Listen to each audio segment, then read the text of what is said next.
नमस्कार मित्र, मी काही कारणास्तव 4 दिवस फील्डवर नव्हतो. या 4 दिवसामध्ये जे काही प्रॅक्टिकल झालेले आहेत मी तुम्हाला थोडक्यात प्रत्येक प्लॉटमध्ये गेल्यानंतर सांगणार आहे आणि आज काय चालू आहे ते पण सांगणार आहे.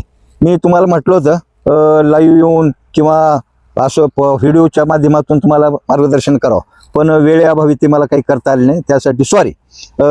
या 4 दिवसामध्ये आता हे बघा, फिमेल कळीचं प्रमाण अतिशय छान आहे. कळी एकदम छान आहे, प्रॉपर स्टेज चालू आहे, प्रॉपर ट्रीटमेंट चालू आहे. त्यासाठी जे शेतकरी ह्याच्यासोबत आहेत त्या शेतकऱ्यांनी घाबरायचं काम नाही. तुम्ही पण तुमच्या हे भागवा प्लॉट नंबर 1 मध्ये आहे, ह्याची कंडिशन बघा एकदम छान आहे. तर ह्याला 20 तारखेला आपण राजनंदिनी दिलं होतं फिमेल कळीसाठी. राजनंदिनी एका ब्लोअरसाठी 1 लिटर घेतलं होतं आणि सीवीड 1 लिटर घेतलं होतं. दोन्हीचं कॉम्बिनेशन करून 20 तारखेला याची फवारणी घेतलेली आहे, जेणेकरून मादी कळी स्ट्रॉंग कशी होईल आणि जास्तीत जास्त कशी निघेल हा त्या फवारणी मागचा उद्देश होता. त्याच्यानंतर 22 तारखेला आपण ह्याला पाणी दिलेलं आहे. त्या पाण्यामध्ये आपण ह्युमिक सोडलेला आहे, एकरी 400 ग्रॅम.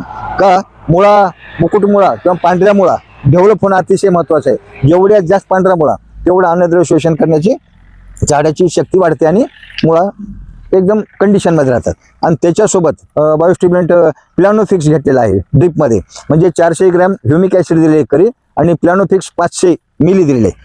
त्याच्यामुळं झाडामध्ये एकदम बेस्ट कंडिशन निर्माण होईल, मुळाचा अपटेक वाढेल, पांढऱ्या मुळा फुटतील. हा सगळा मल्टीपर्पज उद्देश असतो माझा.